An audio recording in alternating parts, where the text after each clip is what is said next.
ओम नमः शिवाय। 7वां अध्याय, श्रोताओं के पालन करने योग्य नियम। शौनक जी बोले, हे सूत जी, आपने यह परम पवित्र और अद्भुत कथा तो सुना दी, अब आप कृपा करके लोक के कल्याणार्थ शिव पुराण के श्रोताओं के नियम सुनाइए। सूत जी बोले, हे शौनक, दीक्षा रहित लोगों को कथा श्रवण करने का कोई अधिकार नहीं, इसलिए श्रोताओं को पहले वक्ता से दीक्षा लेनी चाहिए। कथाव्रती को ब्रह्मचर्य, भूमि शयन, पत्रावली पर भोजन कराना चाहिए, परंतु भोजन कथा समाप्ति के बाद ही करें। शुद्ध होकर भक्तिपूर्वक शिव पुराण सुनते हुए उपवास करके दिन में एक समय ही भोजन करें।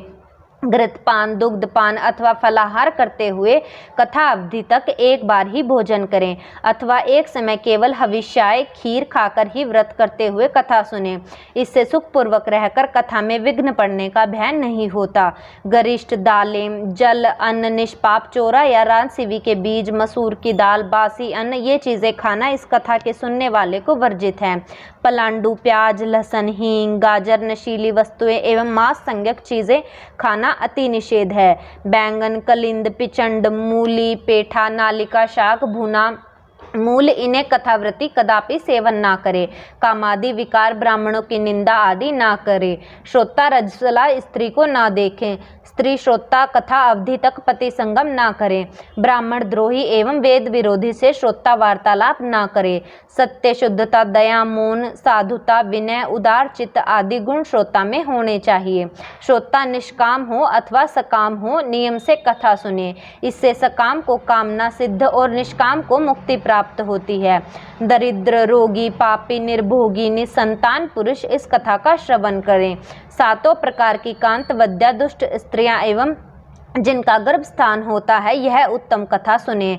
इस शिव पुराण कथा के दिन कोटि यज्ञ के समान अति उत्तम मानने चाहिए। इस उत्तम दिनों में यदि अल्प वस्तु भी हो विधि से दान दी जाए तो उसका अक्षय फल प्राप्त होता है। इस प्रकार व्रत विधि पूरी करके कथा सुनकर परम आनंद युक्त उद्यापन भी करें। उसके उद्यापन धनी लोगों को 14 के दिन करना चाहिए।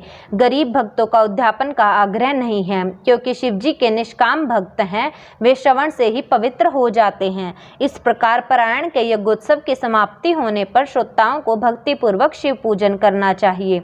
शिव पूजन की भांति ही पुस्तक का भी पूजन करें। उसके बाद उसी प्रकार वक्ता का भी पूजन करें। पुस्तक का आच्छादन के लिए नवीन वस्त्र एवं बांधने के लिए रेशमी डोर दें। जो पुराण के लिए नवीन वस्त्र तथा रेशमी डोरी देते हैं, वे इस युग में ज्ञान तथा भोग संपन्न होते हैं। वक्ता को बहुमूल्य वस्तुएं, अनेक प्रकार के वस्त्राभूषण और दिव्य पात्र देने चाहिए। जो लोग पुस्तक के आसन के लिए कंबल, अजीन, रेशमी वस्त्र, चौकी, पाट आदि देते हैं, वे स्वर्ण में पहुंचकर मनोइच्छित भोगों को भोगकर एक कल्प ब्रह्मलोक में निवास करके फिर शिवलोक में जाते हैं। इस प्रकार वक्ता का पूजन करके सहायक पंडित का भी वक्ता से कुछ कम धन द्वारा पूजन करें।